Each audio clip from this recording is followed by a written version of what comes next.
And I wasn't aware of that, so that's too bad, but I still want to welcome Professor Sidonie Smith and welcome all of you to this very special occasion that we have to hear Professor Smith's talk and think with her some of the challenges, but also the potential solutions that are in view for changing the way we teach in humanities, and particularly at the doctoral program, and look for solutions to what appears to be, or to be now for a few years, a crisis which Sidonie Smith refuses to see as such. And that is probably a very good lesson that we all have to learn from, changing the attitude. First of all, and how do we look at lower enrollment? How do we look at the fact that the jobs are not out there, but then we can also think, were they ever out there in such high numbers, ever, in at least certain areas of the humanities? I'd like to tell you that the event today is sponsored by the Graduate School. In 2014, the working group on humanistic commons proposed and received, was successful, with a grant to innovate graduate education in the humanities. That grant was supposed, that is, we were supposed to begin working on those innovations in summer 2014, but there was, as you know, transition in the college. Many of us became new. Dean Coleman, we have the pleasure of having his presence here today, came as a new dean. Some of us were kind of older, but changed jobs, and so we haven't been able to do anything with that proposal, or we have, but not much. Professor Sidonie Smith has just published a wonderful book, a manifesto for the humanities, transforming doctoral education in good enough times. And we thought that it would be precisely what we need to hear to maybe be motivated again to think about what is happening here in our school, and beyond our school, in our university, about rethinking humanities, rethinking doctoral programs in humanities. I'm going to introduce to you very briefly my colleague, Paula Rabinowitz, who will introduce the speaker. Paula Rabinowitz is a professor of American literature, American studies in the Department of English. Her work considers the interlocking roles of cinema, photography, and painting in 20th century literature. She focuses on contemporary and modernist American women's art and literature, and her articles and chapters on literary radicalism and film theory appear in many journals, anthologies, and encyclopedias, such as the Cambridge Companion to American Modernism, Encyclopedia of Documentary Film, Modernism, Inc., etc. Recent essays on art and culture have appeared in NY Arts, PAJ, Social Text, Legacy, etc. I'm going to, Paula has published a lot. She is one of our stars, really, nationally and internationally. She has just, among other books that have been very well received, she has her most recent book that has had the honor of great reviews in such places as the New York Times Book Reviews and Book Review, is American Pulp, How Paperbacks Brought Modernism to Main Street. Paula, before she was a part of Humanistic Commons, she took part in many thinkings, many stages of thinking what to do with the humanities as we know them. So that by the time she integrated the group, she was one of the founding members, she had been doing a lot of thinking and a lot of writing proposals about rethinking the humanities and rethinking the way we teach and form doctoral students. So I think Paula, I think John Mowat was not here with us. He's in Leeds and doing very well. Mahal Kobiaka, who was the Associate Dean for Faculty at the time that this proposal first made its way to the Dean, then Dean James Parenti. Juliette Chaubourier, Annette Hanks, Jason McCraw, J.B. Shank, who is now in Utrecht, and who has indeed gone ahead and formed a research group, a huge research group on the pre-modern world, with a very generous grant from Mellon, and it is being very, very successful. Oh, and Tim Brennan. Tim Brennan, I don't know if I've... And Stuart McLean. I almost forgot you. You were one of the newer members of the group. And with that, thank you all for coming. I call Paula to please introduce the speaker. Thank you, Paula. It's my great pleasure to introduce Sid Smith. We worked together on the MLA Executive Council when you were president, right? So this introduction begins, as these days everything for me does, with Hannah Arendt. In her chapter on G.E. Lessing, which is called On Humanity in Dark Times, and her book Men in Dark Times, Arendt outlines what might be considered the defining characteristic of what it means to be human, and thus what the humanities might mean. And it is all about two things, friendship and talk. And this is a quotation from Arendt. We are wont to see friendship as a phenomenon of intimacy in which friends open their hearts to each other unmolested by the world and its demands. But, she goes on, referring as she usually does to classical political theory, to elaborate the politics of humanists and by extension the humanities, but she goes on, for the Greeks, the essence of friendship consisted in discourse. They held that only the constant interchange of talk united citizens in a polis. In discourse, the political importance of friendship and the humanness particular to it were made manifest. This converse, in contrast to the intimate talk in which individuals speak about themselves, permeated, though it may be by pleasure in the friend's presence, is concerned with the common world, which remains inhuman in a very literal sense unless it is constantly talked about by humans. For the world is not humane just because it is made by human beings, and it does not become humane just because the human voice sounds in it, but only when it has become the object of discourse. However much we are affected by the things of the world, however deeply they may stir and stimulate us, they become human for us only when we discuss them with our fellows and sisters. But Hannah Arendt would never say that. Whatever cannot become the object of discourse, the truly sublime, the truly horrible, or the uncanny, may find a human voice through which to sound into the world. But it is not exactly human. We humanize what is going on in the world and in ourselves only by speaking of it, and in the course of speaking of it, we learn to be human. Sid Smith's Manifesto declares that we are not now living in dark times. Rather, she sees our moment, our humanistic present, as, like D.W. Winnicott's revision of Melanie Klein's Good Object, a good enough time.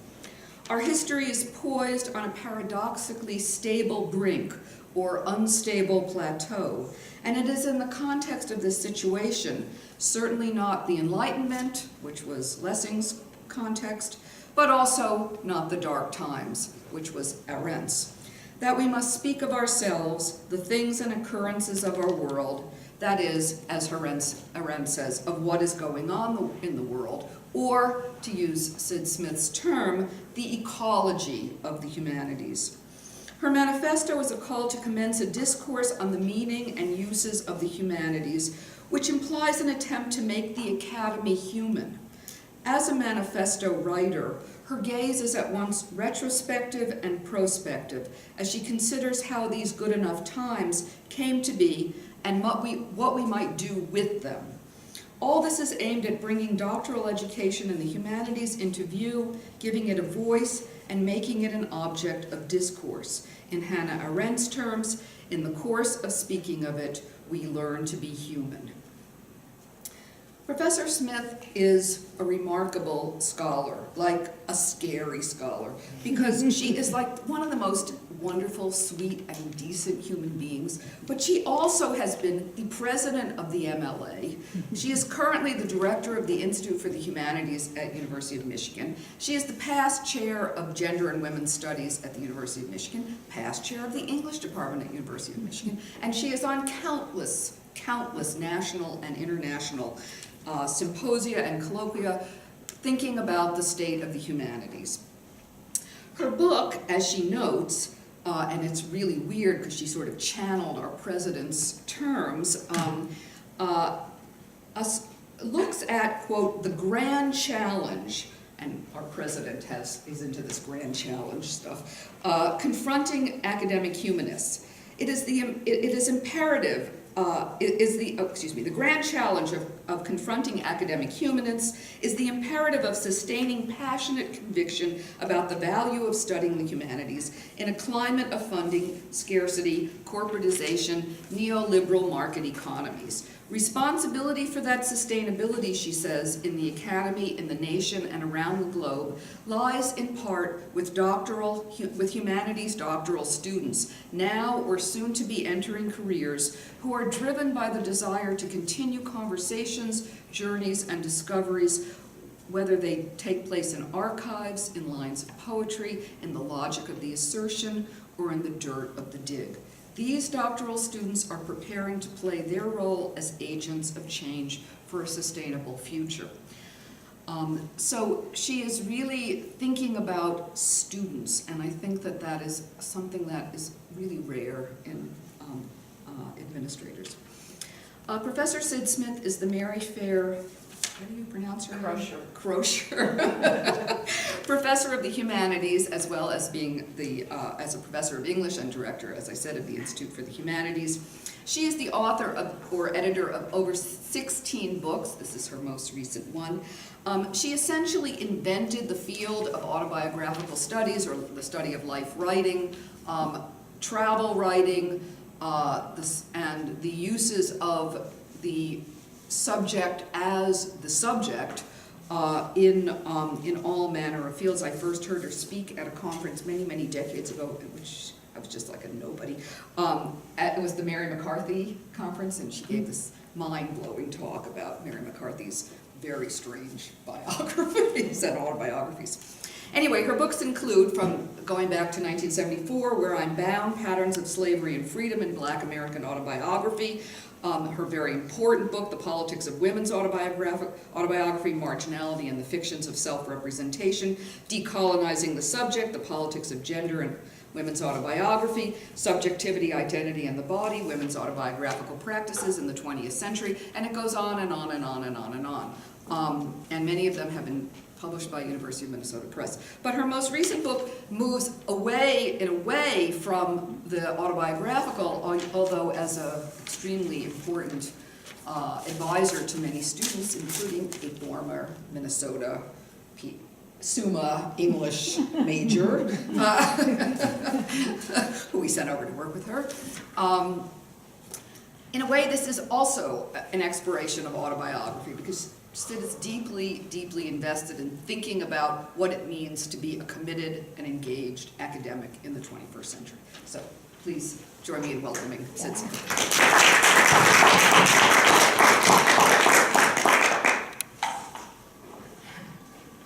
Thanks, Paula.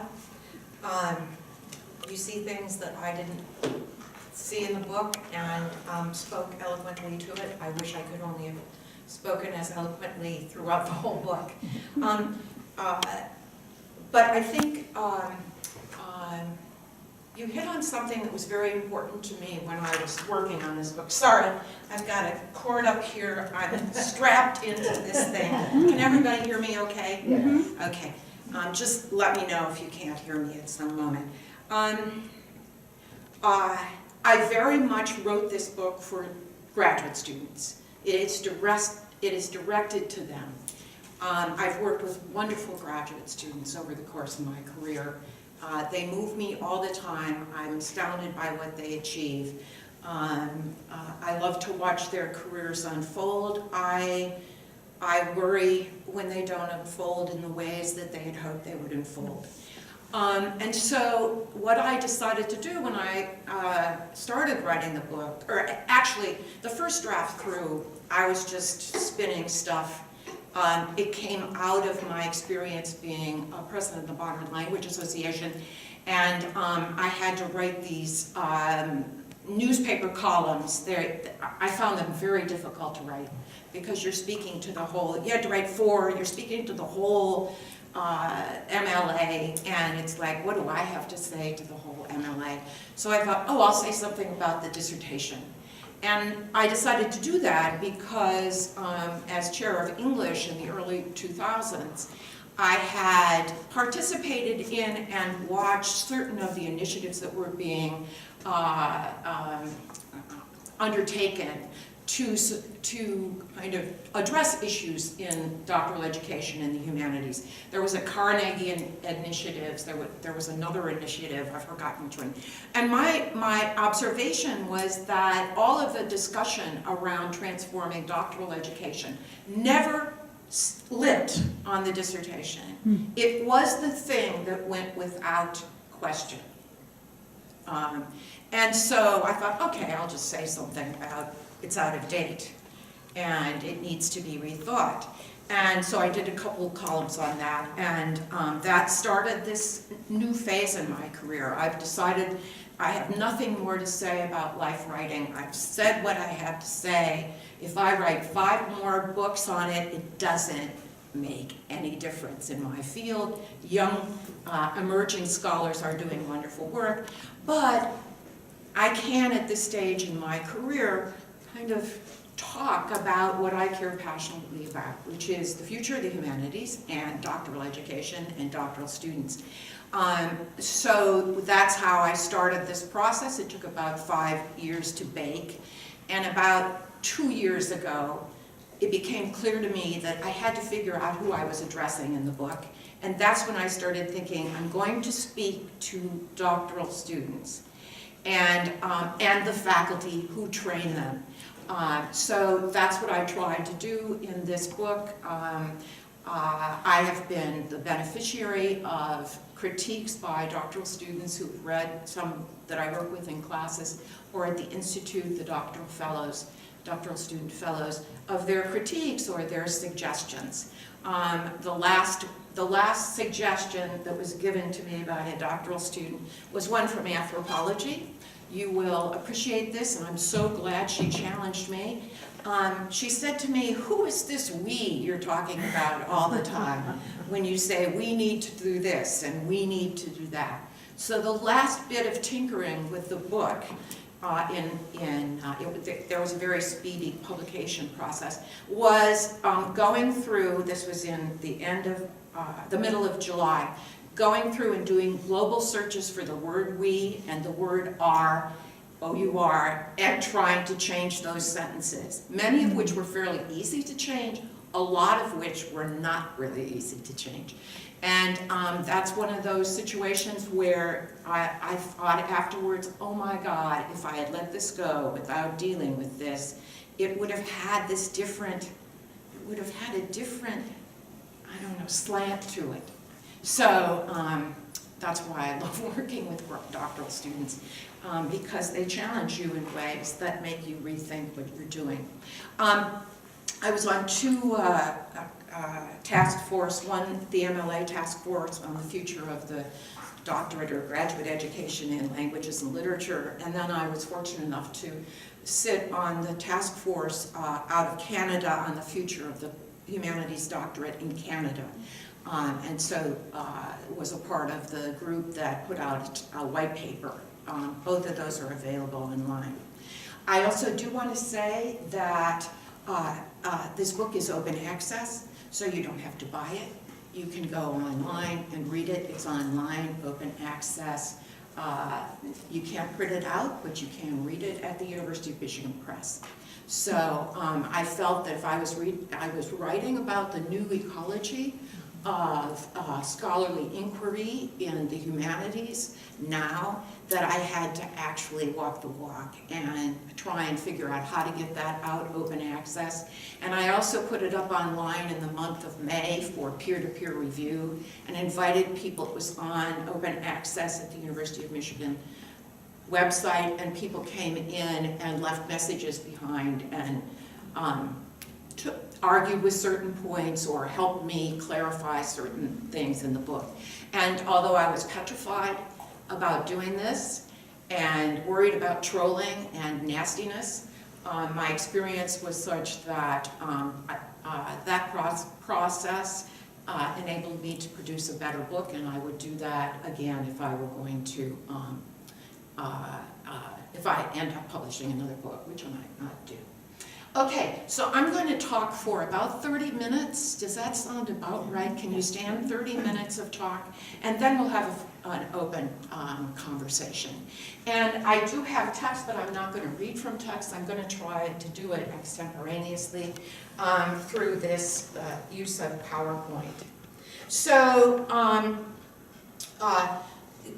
part one of my project takes a look at all the negative things that are going on, all the formations that we know so well from so many people who have really put a lot of work in, published books on the state of higher education, the state of the humanities. I had to put it there because not to have something in it about all the negative formations would leave me open to a charge of kind of a Pollyannish response to the situation that we face. So it's in there. I'm not going to rehearse that. You know that. Paula referred to a few of those formations. What I come out with in that opening is my position as an anti-nostalgia person. There is nothing in me that looks back and says, oh God, I wish we could go back to the good old days. They weren't so good for a lot of people. They weren't so good for women and people of color in the academy who were seeking graduate education. So I'm mindful of the kind of narrative that nostalgia circulates. And that's why I came up with the notion that these times are good enough. We have to work with them. And we have to think about what we can shape and forge for the 21st century doctoral education. It's time to get, to go beyond critique. We can keep the critique going, but that can't be our end point. There can't be a reason why we can't tackle issues and the challenge of transforming doctoral education. So the first thing I had to do was to get my head around the changes in the ecology of higher education and the everyday life of humanists in the academy. So that's a large section of the book is about the everyday life, the new everyday life of humanists. And this is just a reminder that it's really hard to get your head around all of the aspects of what's going on. I tried the best I could to get out about 6 aspects. So I talk a little bit about the distributed university, about the ways in which the there-ness of higher education, of an educational institution is changing. That is, the institutions are here and elsewhere. They're made up of mortar and code. They have their distributed nodes in a network, a cyber infrastructure that connects institutions of higher education with one another.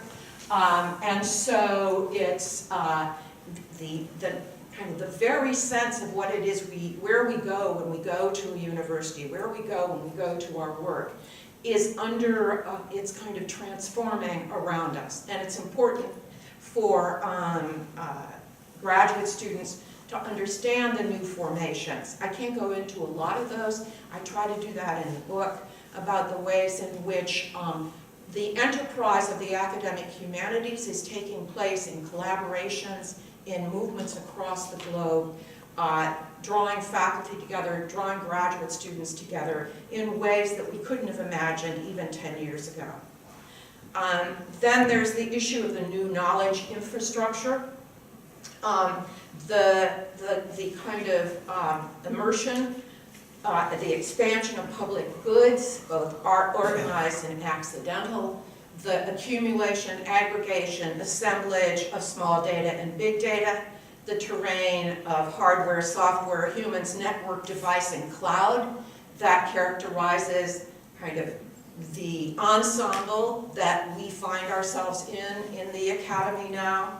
Even as humanists, even when we say we don't like digital humanities, it's been the death of the humanities. I don't know whether anybody says that around here, but I've certainly heard that.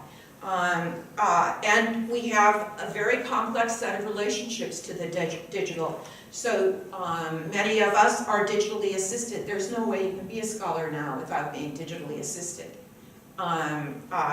Even if you write by hand with a paper, with pen and ink or pencils, it's going to be turned into some kind of digital product or entity.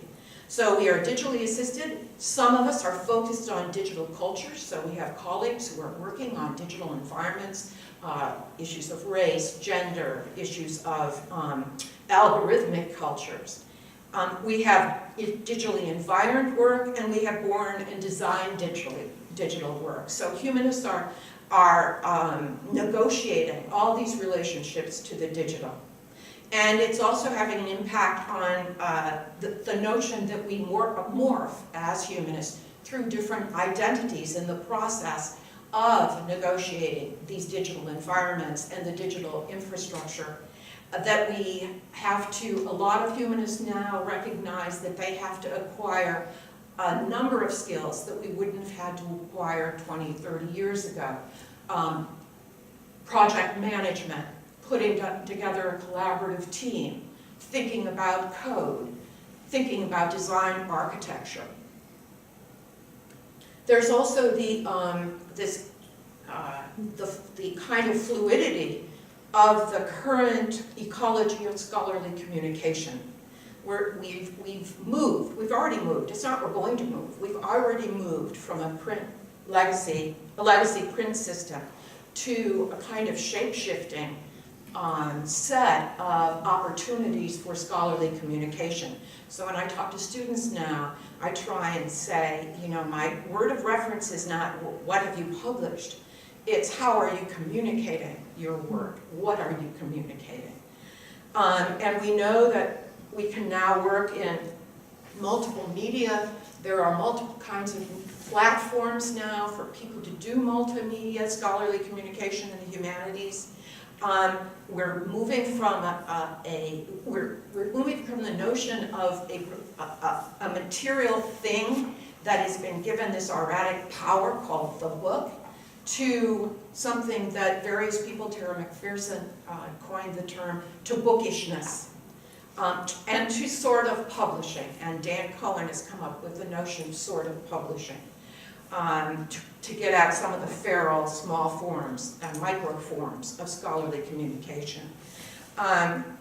This is a wonderful painting that kind of captures this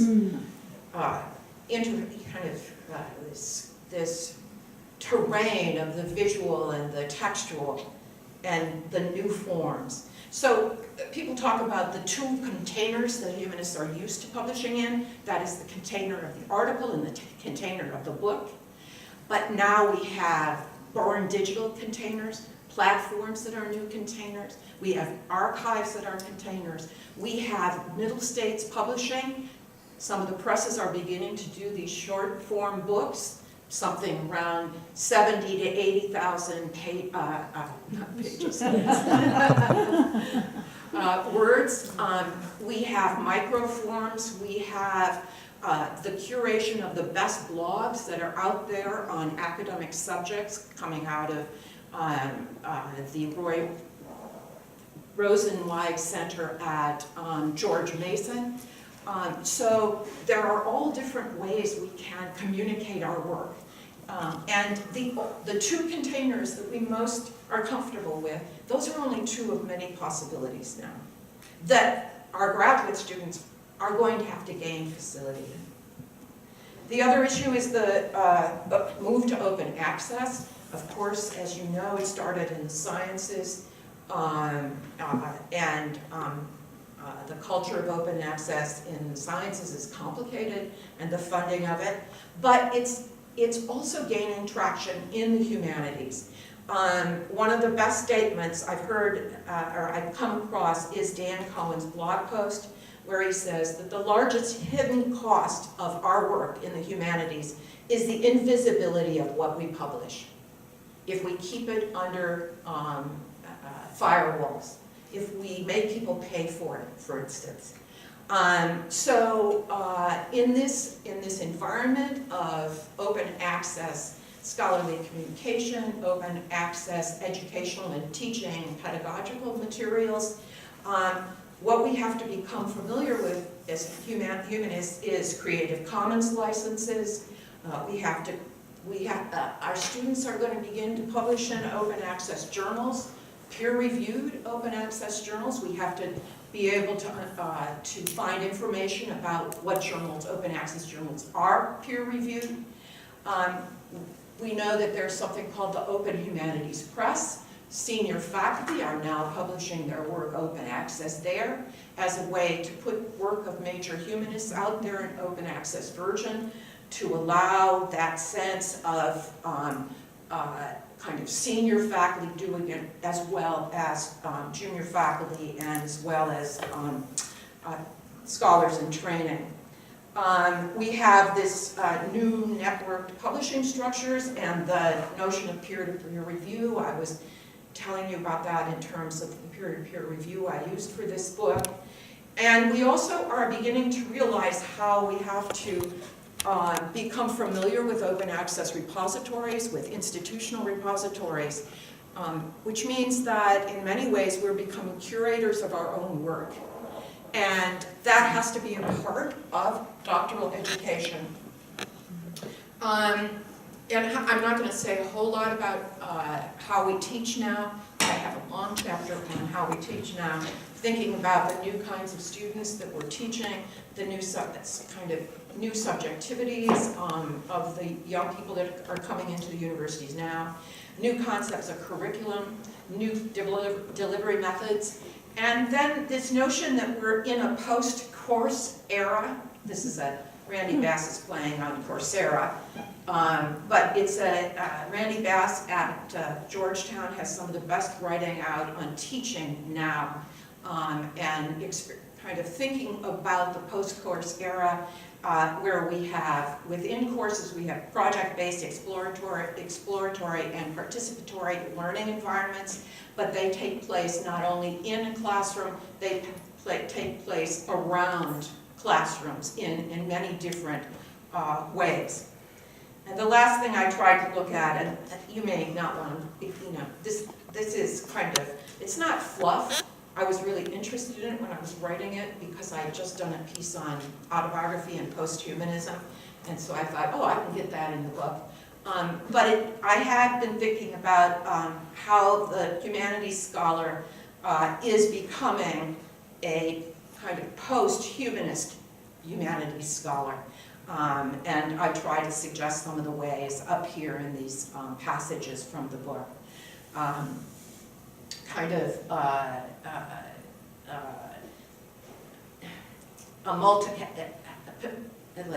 Inhabiting a multiplicity of subject positions extended through digital technologies, working across networks. And then I have my manifesto, and it becomes a kind of summary of the issues that I was exploring in the middle part of the book.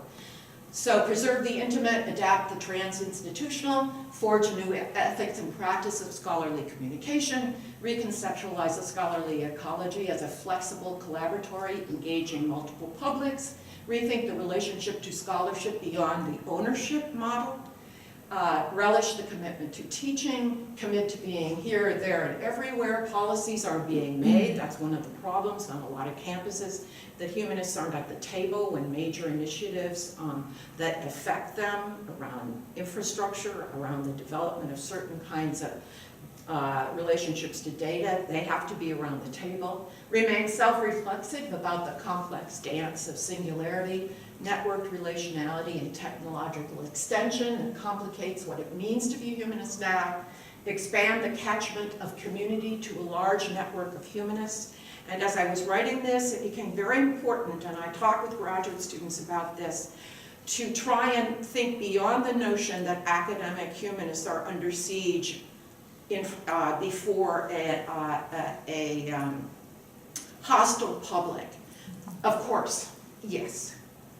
But that's not enough to say, because we also are part of a larger humanities workforce. There are a lot of humanists out there in the labor force, in all kinds of occupations. They're teaching from K-1 through 12. They're teaching in community colleges. They're teaching in prison.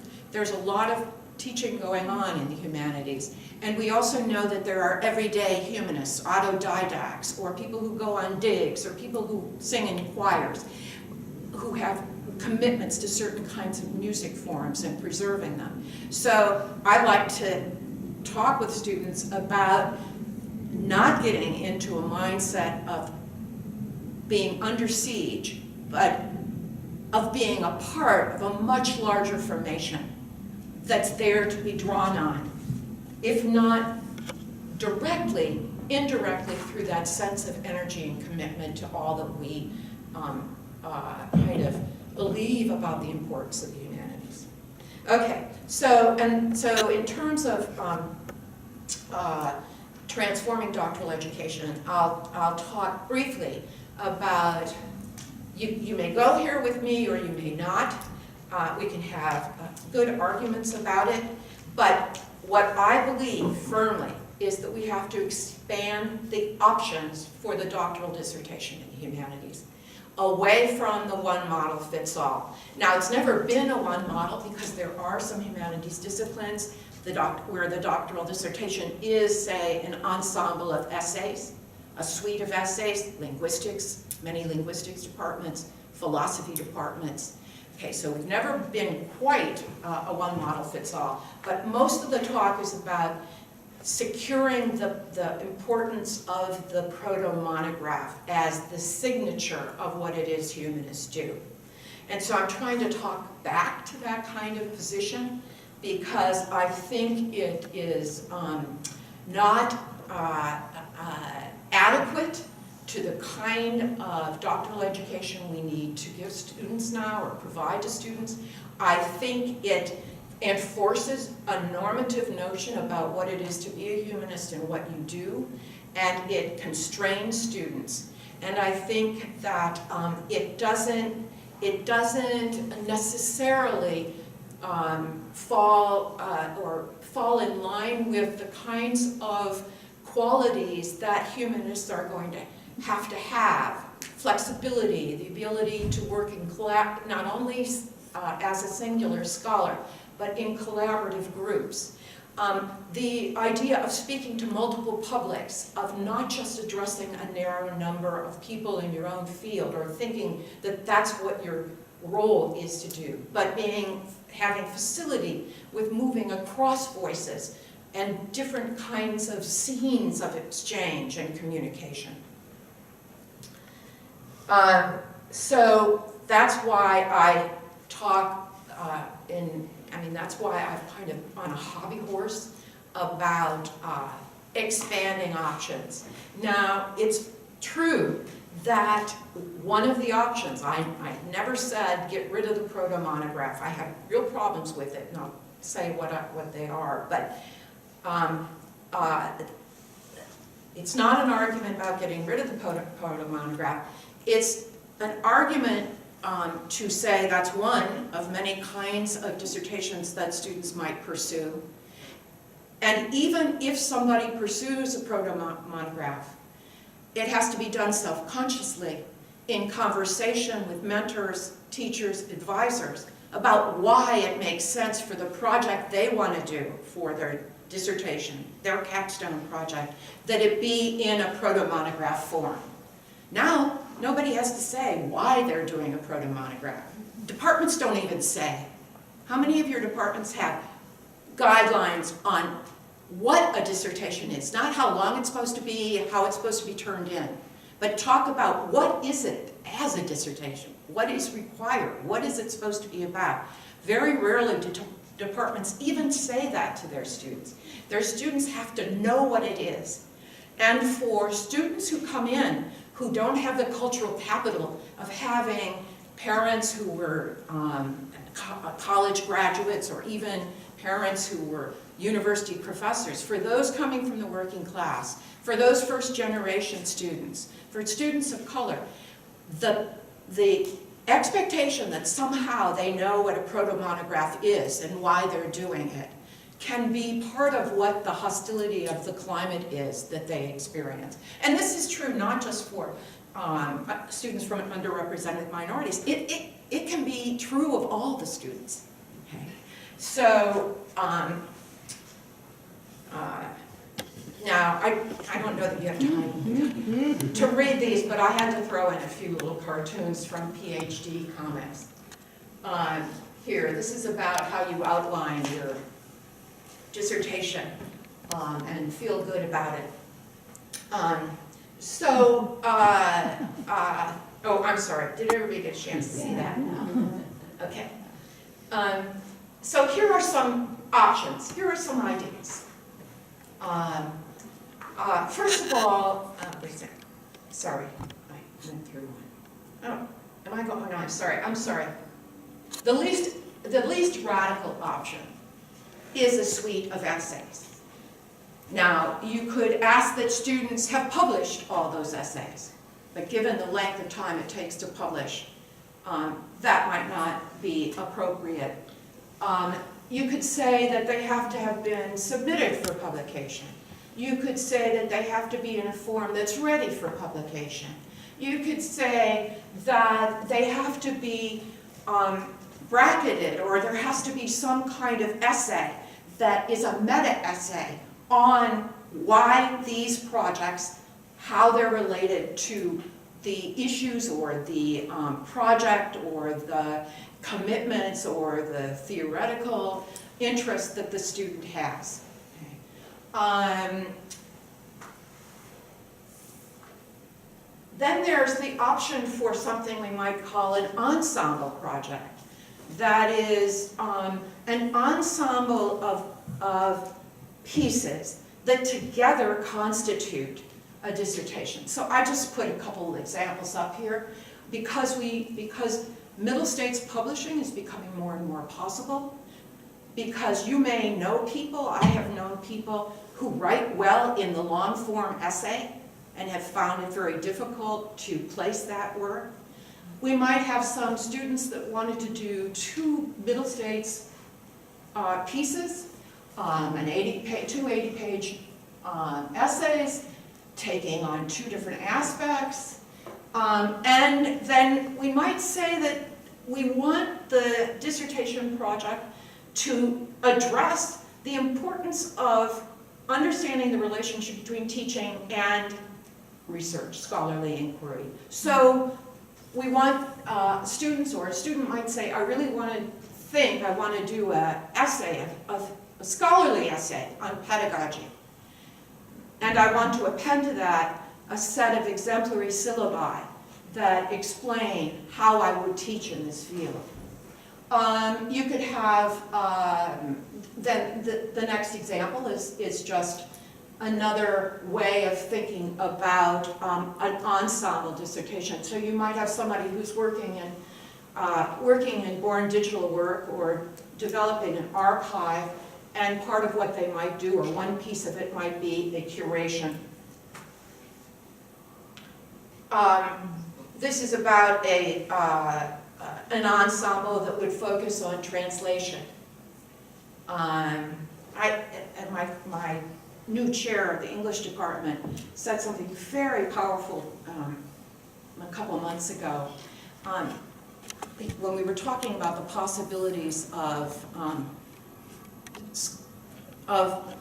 the importance of translation in the humanities, he said most of the literary, he was thinking about literary production, most of the literature of the world is untranslated. Our students have no access to it. What could be more important for humanists than to engage the work that isn't available and bring that into the classroom or bring that before colleagues? So that I started thinking about the importance of translation projects. People talk about, and actually this one, the top one, there are some universities that have creative dissertations. I don't know whether do you have one here? Okay. So creative dissertations is another one. There could be a creative dissertation of mixed genres, and by that I'm thinking about a colleague of mine at Michigan, Taya Miles, who is a MacArthur Genius Award winner. And got a Ph.D. Oh, she got it here. Oh, go I Taya. let her into the American Studies program. Go Taya. She has just, she talks a lot about the importance of fiction to historical inquiry, especially in the area she looks at, which is the relationship of Native Americans to African Americans during the period of slavery. And she's just published a novel. It just came out. It was her way of thinking about what there wasn't there in the archive. It's a way of trying to get at the experience of the slaves and of the people that were drawn together on this particular plantation she was looking at. And so that, I'm thinking of Taya when I put that second one in. Some people talk about the possibility of a documentary film, which you'd have to kind of stipulate how long it would have to be or it could be. And this is a possibility for a project.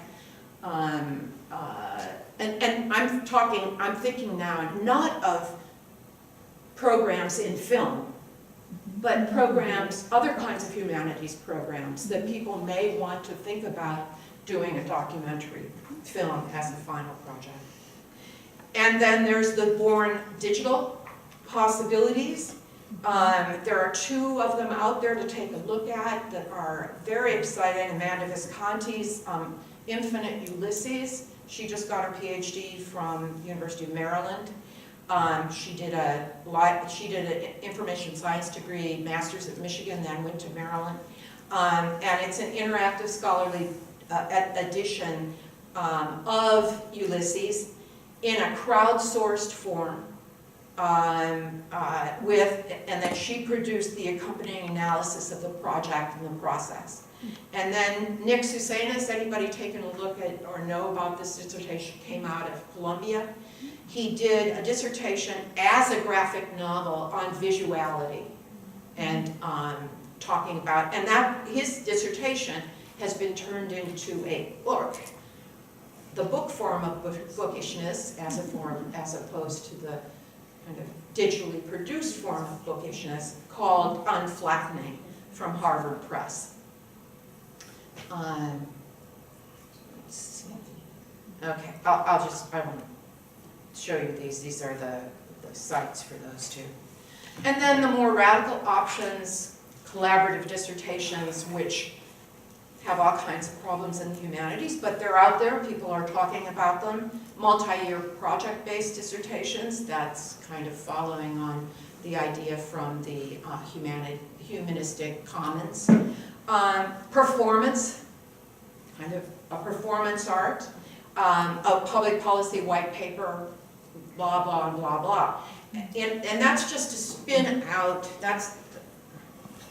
those aren't necessarily where I fall, but I'd be willing to talk to students about these possibilities or putting pieces of them into an ensemble dissertation. Okay, and here's a statement. This is the same student who told me I had to get rid of my we's in the book. She wrote me a wonderful email after I had a conversation with the fellows at the Institute about the book. How beneficial it would have been to think through why I was writing a monograph for the form of my own dissertation, what specific skills I wanted to gain from writing a monograph, the rationale behind presenting my work in monograph form. If doctoral students with their advisors were invited to talk about and then make a case for the form they wanted the dissertation to take, I think this could be quite helpful. So it's just she, of course, is writing a monograph dissertation, but it's why I think it's so important for students to have to articulate why they choose the form they do, whatever the form is, even if it's a monograph dissertation. Okay, now there are I have to be mindful of time. How long have I gone? These are I'm going to give you the 3 arguments that I get all the time about why we can't do this, or why I'm really going down the wrong road, or I'm going to mislead my graduate students. And one is that it'll be a Ph.D. light. If we move away from the, I couldn't, because I'm not gifted, I couldn't put Ph.D. light instead of Bud Light in there. If we move away from the special character for the humanities of the monograph dissertation, we are undermining the value of the degree, and we're just going to end up with a Ph.D. light and work against our own interests. And my feeling is that actually, if we persist in only seeing one form as the form of final project for a dissertation in the humanities, if we persist in that, we're failing graduate students who are entering a very different environment of scholarly production, of scholarly communication, and of teaching. Now, we're reproducing the 20th century, and even back to the 19th century notion of what the capstone is. And I am mindful of the number of dissertations I've read over the years that were less than stellar in all their parts and all their chapters. I'm mindful of the times that I've sat with a committee where we talked about, does this reach the bar? Does this reach the bar? Are we going to send this student back to do more? What will happen? What will we get back next time? And oftentimes, I don't know, maybe that never happens here, but oftentimes we allow dissertations to pass when we know that they're not very good and they aren't ever going to lead to some major publication. They might, but it would take so much work to have that happen. So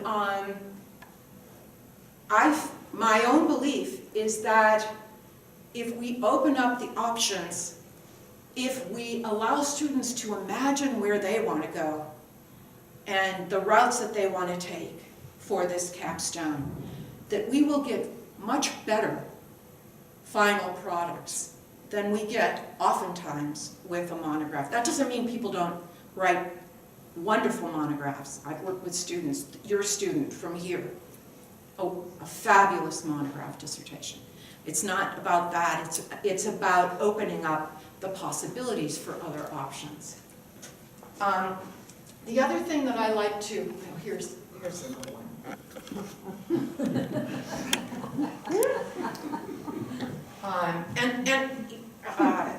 This gets at the point that is an obvious point, that sometimes I think when I have conversations with people who object to moving away from this, that there's an inconsistency because they're always unhappy about the quantification of the academy now, but they're not thinking about the way in which they think quantitatively about what the final product is, that it has to be so long. It has to be this thing that reaches 200 pages, or 250 pages, or, my God, sometimes 600 or 700 pages. Okay, here's the second argument. This is the guinea pig. Guinea pigness, I call this. And the guinea pigness is that we can't allow ourselves to be guinea pigs for a new experiment in the transformation of doctoral education, because we will encourage them to do something that will disadvantage them on the job market, and will disadvantage them if they get a job in the academy on a tenure track line for tenure and promotion, right? So my argument back is that, and again, you may go with me, you may argue with me on these arguments back, or you may counter my arguments, that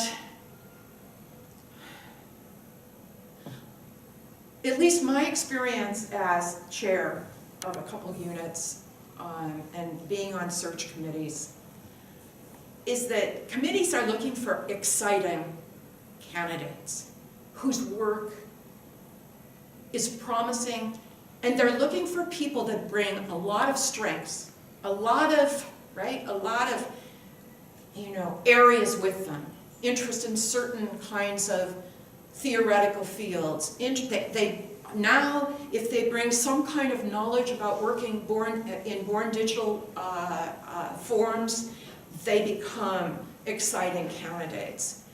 That actually, the guinea pig is the one who goes out looking like a very conventional scholar. That's the guinea pig now in this market. And we don't do that student justice. Who's narrow, who's written a long work on a very particular field, who brings very little additional areas of interest or experience or skills or excitement. And a lot of them, I don't know what your experience has been here, but I remember when I was chair and being stuck at the MLA for days interviewing candidates, many of them with great credentials and fabulous dissertations had no idea how to talk about teaching. It was the dullest part of the interview. And you think, we can't have people, teaching is important again at universities. I mean, it's always been important, but it's particularly important now.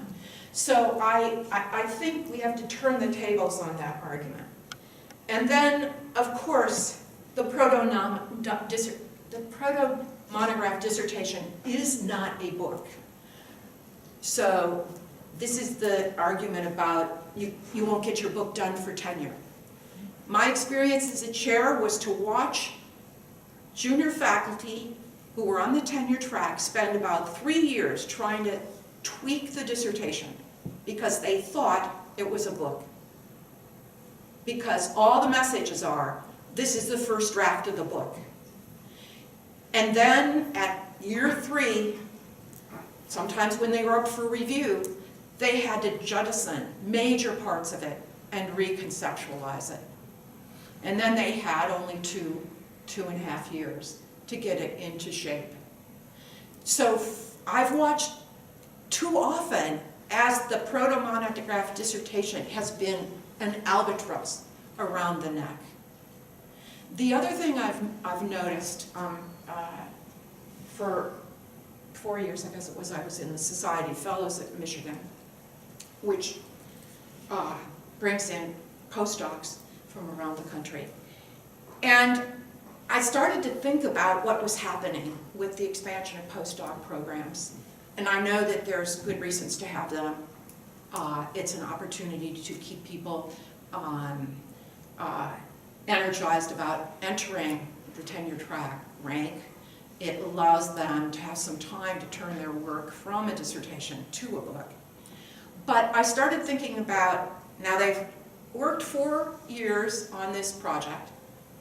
At the Society of Fellows at Michigan, it's a 3-year postdoc. Now they've spent 3 years working on that project, and then they enter a tenure track position. Now they have 5 more years. They have now worked 13 to 14 years on the same project. Now, a lot of them, that doesn't happen. You know, for many of them, that doesn't happen. They get their first book out. But that's staggering to think about because of what's been happening in all those years in the field that they're working in, and the kind of protecting the work so that it's not out there and not being circulated and not part of the conversation. So that's another reason why I have problems with the proto-monograph. I love this picture on the right. This is the cart before the horse argument. And that argument goes, we can't make any changes in graduate education before we change the tenure and promotion system, and before we change how departments and units hire. You can't do this before that happens. And again, my argument is you can't, it's a dynamic process. You can't, you just build up the befores. Not before we do this, not before we do that, not before we do this, not before we do that. And that will never happen. There won't be a clear moment at which changes are already prepared for. We have to be working both to change the systems and to change doctoral education. And in fact, graduate students are going to press us to do that. They are pressing us. They're doing different kinds of projects. Okay, so, and now I'll just say, I'll stop with this one, which is that once I got started thinking about this, I started thinking about all the things that we could do with the curricular part of programs. And one of the things we could do is, this is very impractical, but as a thought puzzle, it's very interesting, is to say, let's throw out the notion of a vehicle that's 3 course credits. Let's think about 1, 2, 3 credit courses. Let's think about year-long courses. Let's think about courses that run 2 years. And I think some of what you're thinking about for the Humanistic Commons is trying to break out of that habitual way of thinking about the curriculum. We need new course concepts and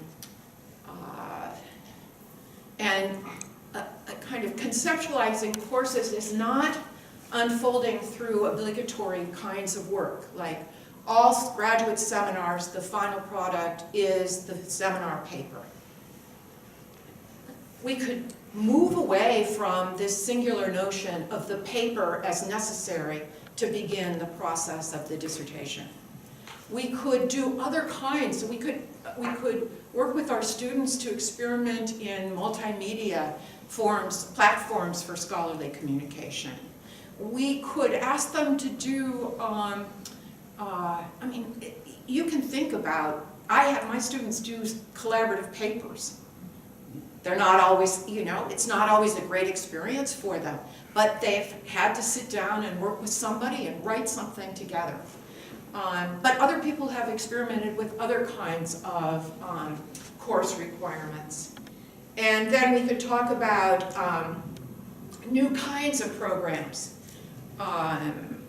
new concepts for doctoral programs, programs that are in addition to something we call a program in, say, English language and literature, where I am. We could think about programs in such areas as narrative medicine or kind of water and sustainability and public policy or something, or the humanities and public policy. Some niche programs that can become very exciting for students. not necessarily as a replacement, but as an opportunity that sits alongside a more traditional mode. So there are all kinds of ways to think about the curriculum itself and how we stage that curriculum. And there's also then all of these, and a lot of this is beginning to happen, our obligation to ensure that we offer opportunities for graduate students to think through and prepare for multiple possible careers.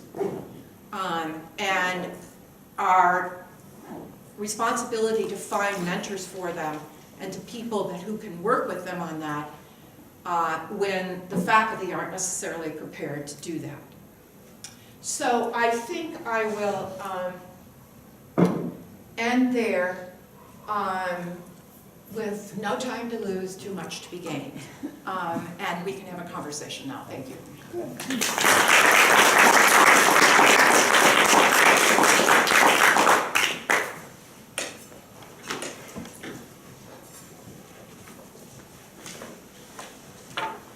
What's next?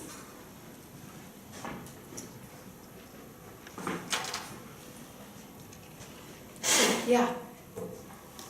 So in thinking about your point about the cart before the horse and all the ways in which we build up the befores, I think there's been a lot of discussion about how tenure and promotion has to change to allow flexibility. And yet my sense is that, in fact, how traditional concepts of tenure and promotion get applied is much more individualistic across departments. I'm not even saying disciplines, across departments than across a university as a whole. So what a department is okay with often passes muster at the university level. And it's what the department thinks that most of the time that really seems to count. If you think about departments that you have seen that embrace this kind of flexibility and creativity, how would you characterize them? What do you think? Well, I don't know, people may have examples. I don't feel that that's happening in a strong way at Michigan yet. My own experience is that faculty cede the problems with seeing a different kind of portfolio to deans. They say the dean or the executive committee at the college level won't be open to this. And that usually means they're not open to it. So it's a matter, I mean, I think that's the critical thing, is to get a critical mass of people willing to make the argument for alternative portfolios at the tenure level, and to look at the criteria, which is impact. Excellence and impact. We say that the excellence is this material object. The fact that it's been published becomes the sign of excellence. Now, there are occasions where people will come to the conclusion that the book isn't strong, but there's a sense that if somebody comes up with a book, they're in better shape than somebody who comes up, say, with a set of different kinds of projects, maybe a project that's directed towards engaged scholarship, a set of essays. And the other thing that happens is, and the presses recognize that they're put in this position.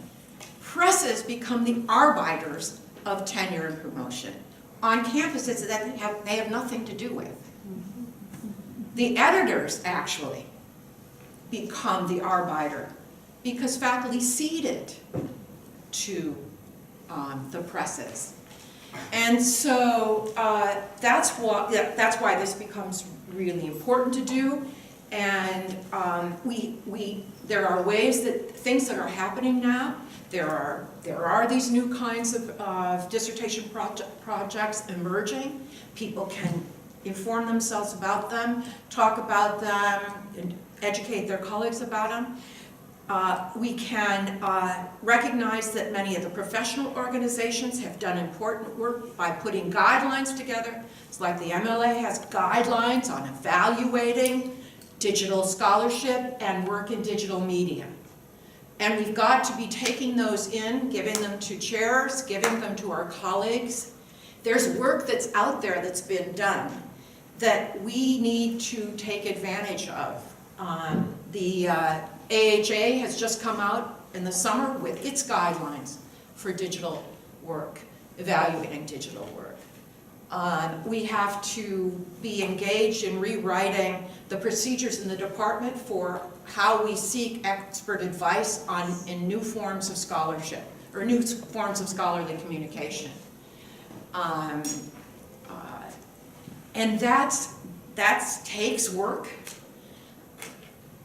but that's the work that we should be doing now. Or we have people come in and talk to colleagues about how, people who, from the departments, even on our own campuses, that have different criteria, that come in and talk about what are the issues around that, how did they arrive at that openness to alternative portfolios. At Michigan, one of the good things that's happened over the last 8 years, I chaired a committee back in like 2010 or 8 or 9, I can't remember now. It was on the associate professor rank, and it was particularly important to humanists because they fall behind other colleagues from other disciplines, other areas, and therefore their pay is a lot lower. Now there are other reasons, market reasons, but part of it is the reason of lingering in the associate professor rank. And we came up with expanded criteria for promotion to full that takes a look at impact on campus and outside campus. Okay? And that means that the people coming up for full professor now, the people weigh things differently than they had been doing in the past. It doesn't mean it wasn't without controversy. There are some departments that didn't want to, mostly in the social sciences, that didn't want to adopt these new criteria because they saw it as promotion light. But this is a way for people who have made a significant visionary administrative contribution to the campus to get that weighed in their portfolio, not just as service work, but as some transformative thing. So, I don't have I can't point to, and in my conversations, people haven't come up and said, oh, we've got this figured out, and I can send you the criteria that we have. But again, a kind of clearinghouse of criteria that have some that have criteria that are in statements that have flexibility built into them, that would be a good thing to try and put together. CIC could do that. Yeah, Paul. Well, just, here, because we are so understaffed as faculty, say, compared to Michigan, and we got more students and fewer bodies teaching them, we've always had to push for interdisciplinarity, and we've always been pretty loose about what people do, because we're like, I always say I was hired as a utility infielder, because the job description had like 12 things, and I think I did 5 of them, so it was like, it was like a cheap date. So, in some ways, we here, I would say, are less hidebound in many ways. Yeah. Number one. Number two, we have open meetings laws, and everything is public, so you actually read these things and carefully, these 712 statements, which are our tenure codes, and we have spent a lot of time writing them so that they actually reflect what people are doing. So it's like, I feel that there's less of problem in the terms of the administration of all this, and the more, to me, the difference, and we were talking about this at lunch, and I said it again, is I actually think there is something deeply important for humanities, Ph.Ds, which is that when you write a dissertation, the purpose of writing it is to know you can write it. Thus, you can go on to write books, and you can go on to write articles, and you can go on to do digital projects, and you can go on to work on films or whatever, which is, not an easy thing to do, because you've mastered writing a massive thing. You've thought out this whole conceptual problem, you've researched it, you've engaged the profession, and you've engaged your own self as a writer and thinker. I mean, you're talking about Taya writing this novel, but she's already written a number of books, of course. A couple books, yes. So, in other words, I think, it's like when you look back on it, why did I do that? I mean, and my dissertation was almost published out into a book. I mean, so I didn't have to do all this rethinking, because I never would have been able to know how to do it. So when I look back and think, well, what did I really learn from this? It was that I learned that I could do it, so that I could go and do the next and the next and the next and the next project. And so I think, which is not to say that any of the other solutions and ideas you have to do are not important, and I think they are, but I still think there's something about, if you're in the humanities, what are you really doing? You're engaging language, you're engaging the past and conceptualizing the future, and that has to do with a kind of that requires a contemplative position, that something about that is tied to writing, and it's tied to writing something that is long, that isn't just short, because it's about getting deeper and deeper into it. So as much as I am, really endorsing doing all kinds of things, I'm now editing this Oxford Research and Online Encyclopedia, which is all about hyperlinks and stuff, and I don't think I'll ever write another book and those kind of things. Still, I've written a lot of these books already, so, I can toss them out, I can stop doing that, but I still think for graduate students, why are they here? They're here because they love libraries, they love grappling with ideas, they love sitting in seminars and doing that. And if they're not, then they shouldn't be here. That's like a mistake. So I don't know. I have a very conservative attitude about all of this, which is that I endorse the process that exists. Which is not to say that it shouldn't be transformed for, anybody, I don't think it should preclude doing anything else, but I just think there's something, it's like when you sit and do this, it's when you take notes with your hands and listen to somebody and do this, that does something to your mind that is different from typing it in and so forth. Well, I certainly understand that. I don't disagree that for some people that's really important. I think my observations back would be to say that one of the most satisfying experiences I have teaching graduate students is teaching a course called Writing for Publication, in which they have to take something and turn it into an essay, and that is not easy. They learn more from that course, from what it takes to say, I did this great seminar paper on this. It's the first chapter or second chapter or third chapter of my dissertation. They have to really struggle to get it in a form that does the work that an essay needs to do.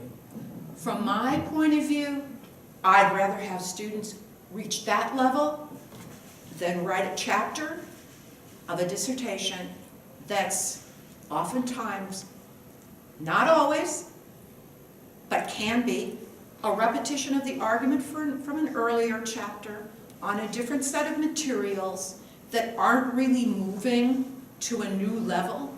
I just think there's no one way to get to that quality of work. Yeah. No, I agree. And the other thing is, and I'm very mindful of this because my friend Julia, with whom I've done a lot of writing, she is an essay person, and she's been penalized.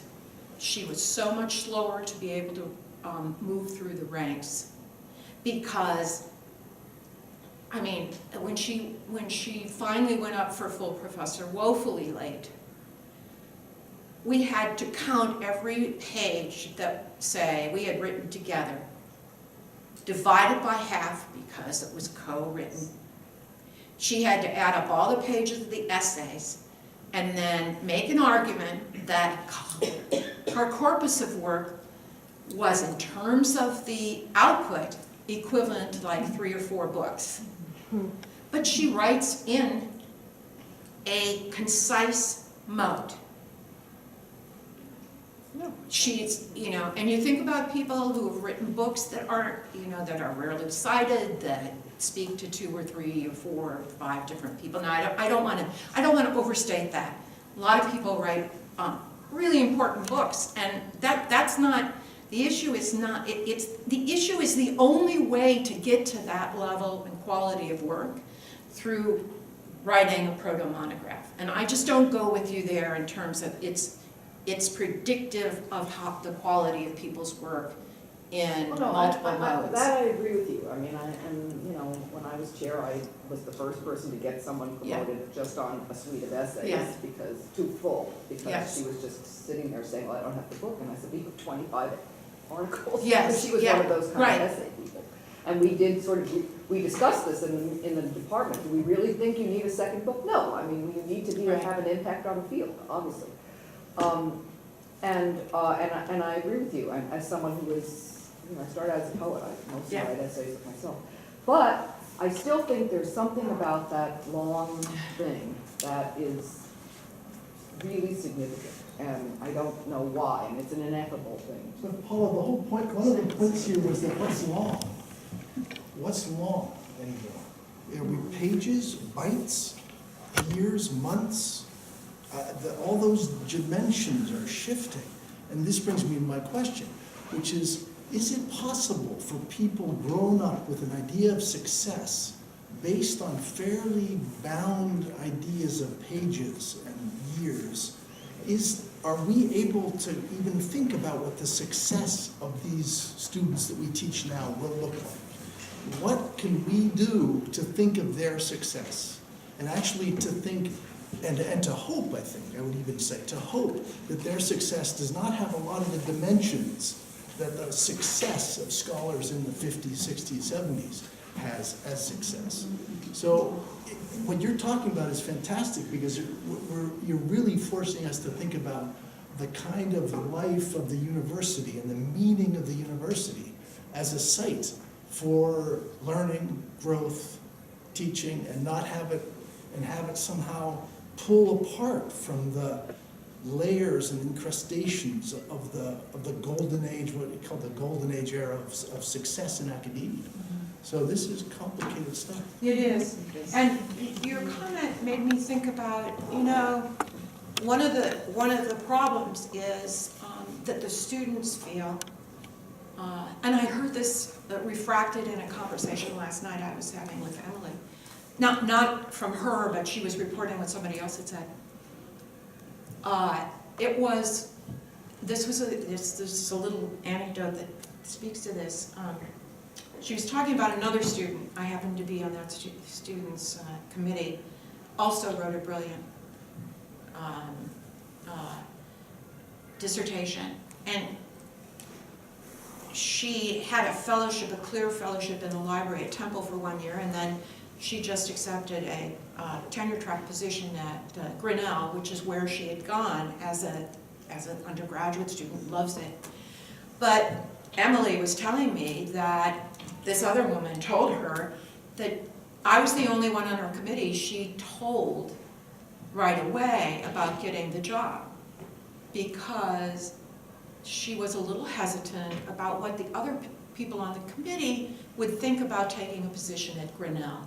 Really? Now,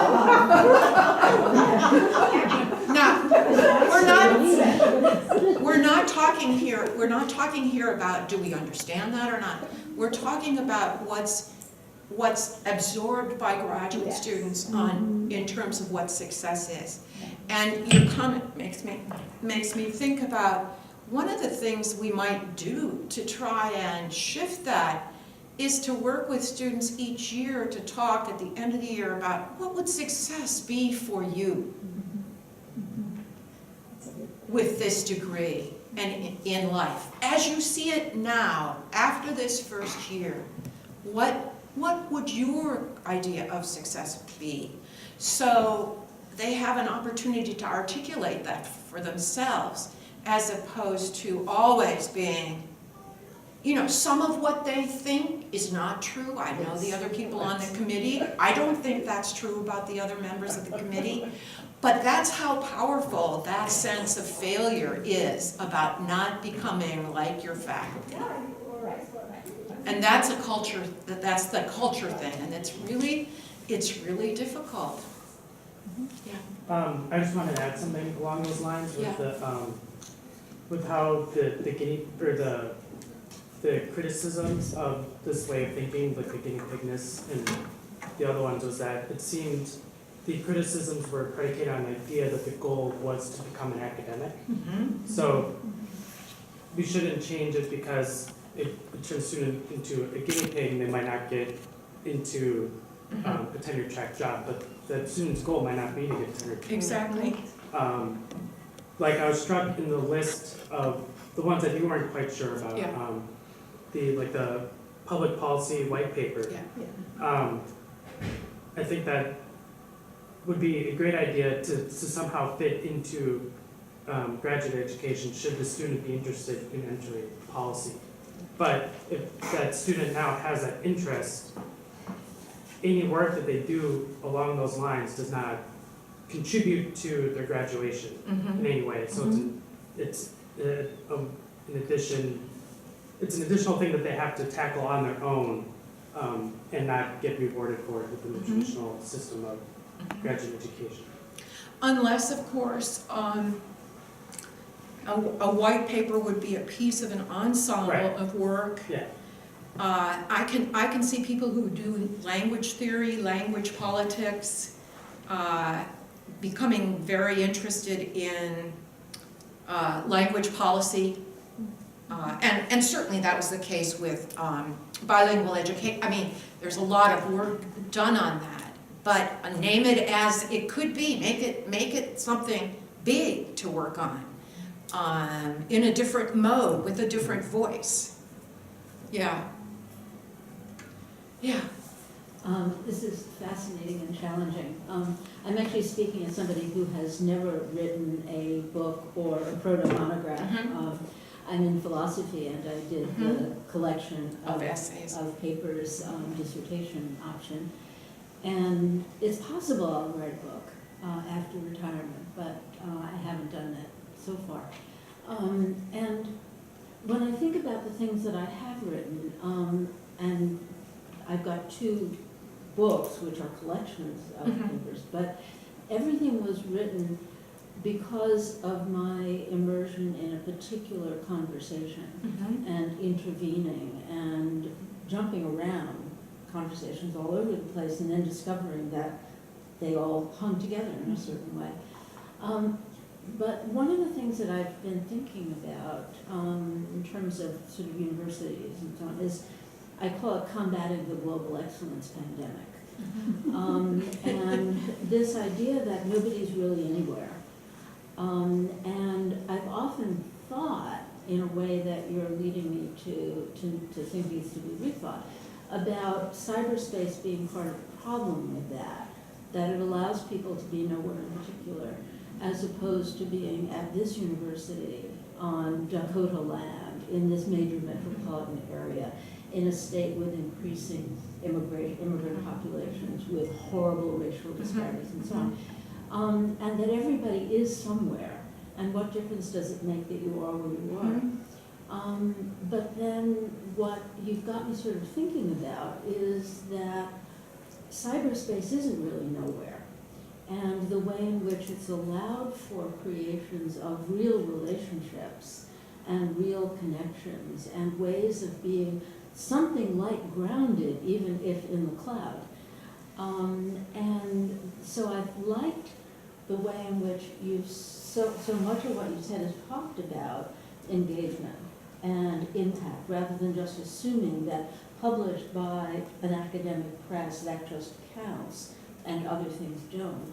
But what difference has your work made in the world, and what kind of difference do you want it to make, and what difference are you expecting and hoping for it to make, and then how do we determine if it is making some kind of difference, and that can happen in a whole range of different ways, but that we needn't lose an attention to relationship, to, where one is and how one's located in the world, building relationships, being responsible and responsive and so on, if part of or a large chunk of one's work is actually happening out there in cyberspace. So I'm wondering if you have experienced a kind of tension between, there-ness and connection and being where you are, including responsibility to the institution that you're located in, and increasing move to one's work being in some sense in the cloud. I haven't thought about that directly, so maybe some other people have some thoughts on that. What you're speaking to is why I phrased the first item in the manifesto the way I did, which is on something local, and it's like preserve the local, expand the network, because of that connection that has to be there. And so it seems to me that we're multiply located, right? It's not that we're either on a campus or in the cloud.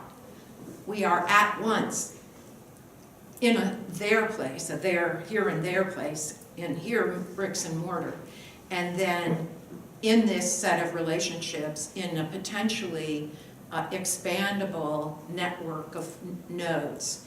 I do think that somebody mentioned the Humanities Without Walls project. That's an attempt to create this opportunity to preserve the specificity. That is, the first set of projects was tied to the global Midwest, and the global Midwest as it's a catch-all term, but it was meant to signal thinking about the relationship of this place that we inhabit, although I know that each of us in our own locations is in a different location in the Midwest, as well as the kind of networks and relationships that expand out from there. So, and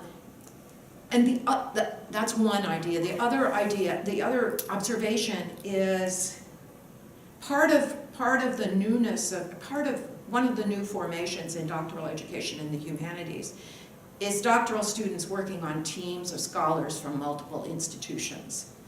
And that's, Michigan is involved in this project coming out of McGill, funded by the Social Science and Humanities Research Council in Canada, called Early Modern Conversion. And it draws together people from 15 institutions, some arts institutions, as well as universities from around the world.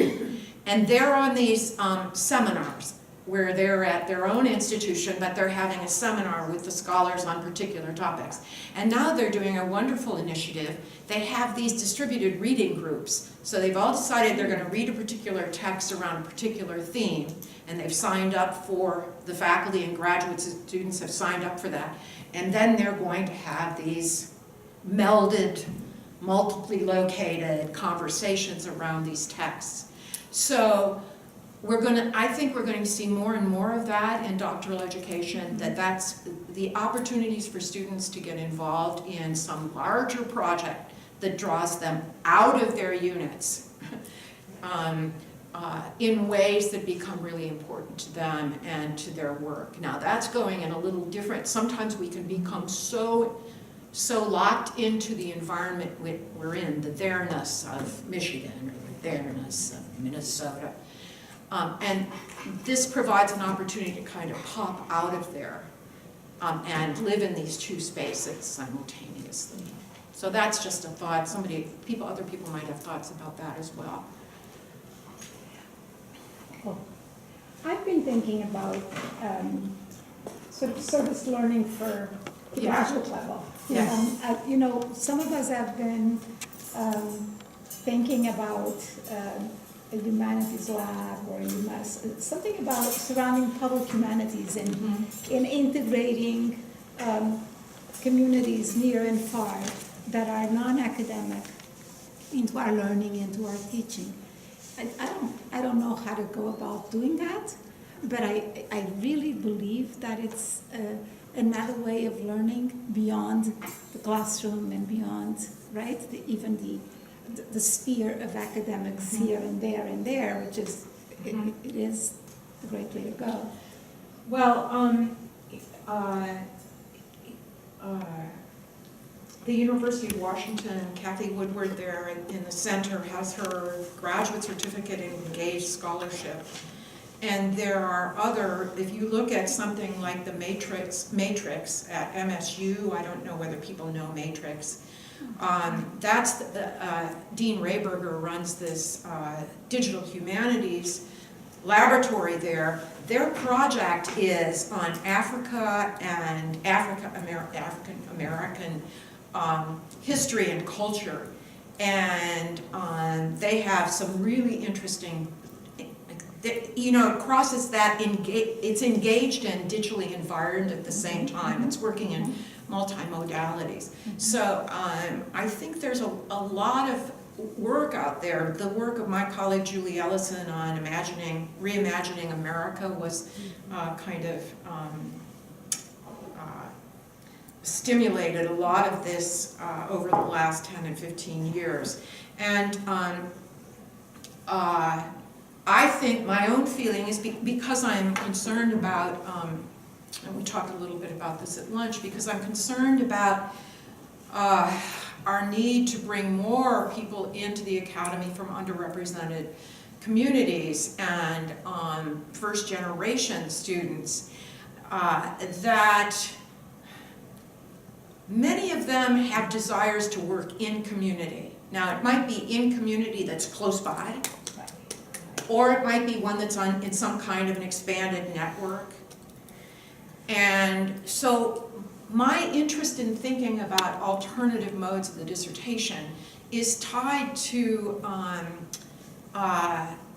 enabling people to be able to bring those commitments to the table around things like doing public scholarship, and asking faculty to work with them if they can come up with some kind of concept of a dissertation that would allow the students to pursue what their political commitments are, their communal commitments, their intellectual commitments, their pedagogical commitments, and maybe their artistic, you know, whatever. So, and it's not just students from underrepresented communities either that have these passions and commitments. They're out there in the university and local community working in certain areas, you know, working with not NGOs, but nonprofits, a lot of them, or arts organizations, or they're working with young people. And so how to tap that energy and that passion and meld it with the intellectual project of something called a dissertation, it seems to me could lead to some very interesting conversations with students. I mean, it's all about having better conversations with them than about, okay, is your chapter ready? This is crap. I mean, I don't say that directly to people, but, you know, this is a good start. And I think if I'd rather be reading something else than 5 versions of this thing that may get a lot better. I'll try and help make it a lot better. So, I mean, that's part of what I think, you know, that's one of the pressures, that's one of the formations, this emergence of engaged scholarship, of public scholarship, that as well as the changes in publishing and the changes in the scholarly ecology and the changes in you know, debt level of students and the market, all of these things are are coming together to create what is now a national conversation about changing doctoral. When you and I sat around the table at the MLA in 2008, 2009, there wasn't a national conversation on radical change of the doctorate. There is now. It's like, what's happened in 5 years sometimes astounds me. Because it's getting, you know, graduate school deans are talking about it, chairs are beginning to talk about it, Mellon has done a lot, NEH has an initiative on the future of the doctorate, the CGS has, the MOCAT, not MOCAT, Carnegie did that one. yeah. So the conversation is going on everywhere. So that's why it's good enough times. I mean, it's astounding to me. Yeah. It's good enough times because it's reached a discursive threshold. And, you know, people are going to do big things, small things. They're going to tweak around the edges. They're going to, I was just down at a university a couple weeks ago. Their doctorate in English had been closed down. They were having a discussion. Should we restart a doctoral program? And if we decide to do that, what kind might it be? They're not big enough to reproduce the kind of traditional. So I did a workshop with them on what are your assets here? What's great about being on this campus for people who want to study the humanities and your community? So, you know, whether they do it or not, they at least have had a conversation on something that might look different than just saying, okay, we'll have period coverage and we'll have a proto-monograph and we'll have 2 or 3 students who are interested in us because we aren't very much different than anybody else and they'd rather go, you know, someplace else. That's the problem. It's all, you know, in its crassest form, it's about branding as well. I don't like that, but I think it would be really exciting to have, you know,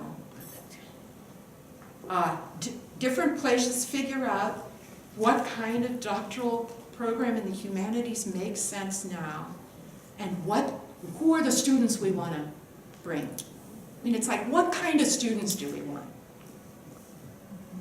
For me, I don't want dutiful students.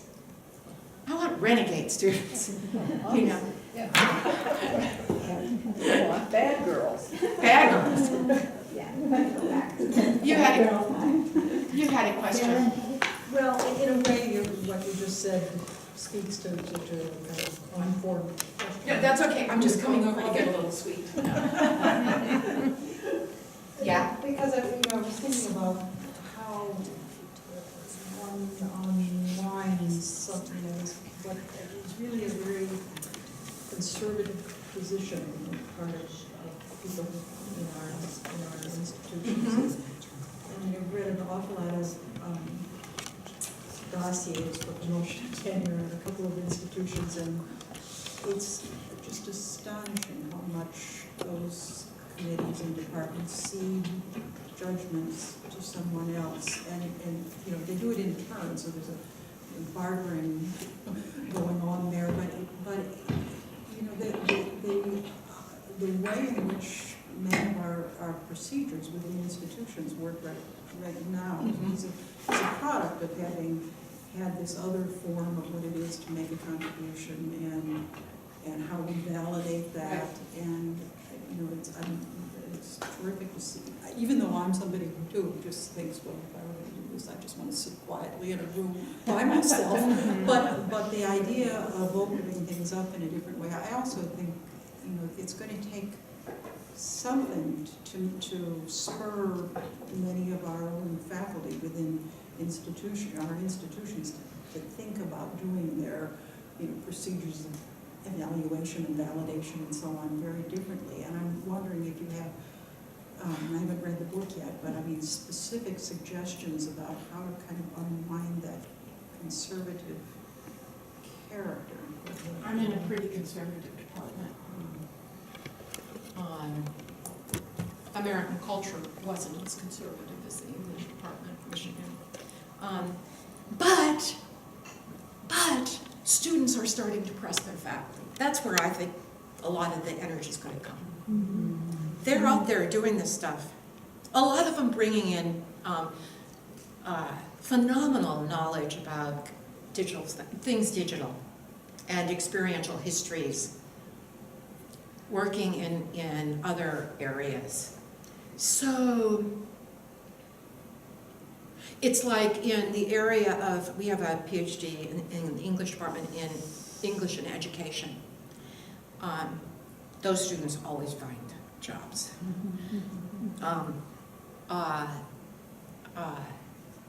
And the transformation in the last 10 years to human subjects research among those students, thinking about what it is to teach writing, working with human subjects, that's a different kind of dissertation that might have been done before 10 or 15 years ago. And that's students kind of, I mean, it's faculty too, but it's also students in the classroom trying to think about what they're really interested in, or coming in because they've taught in other kinds of institutions, asking new questions.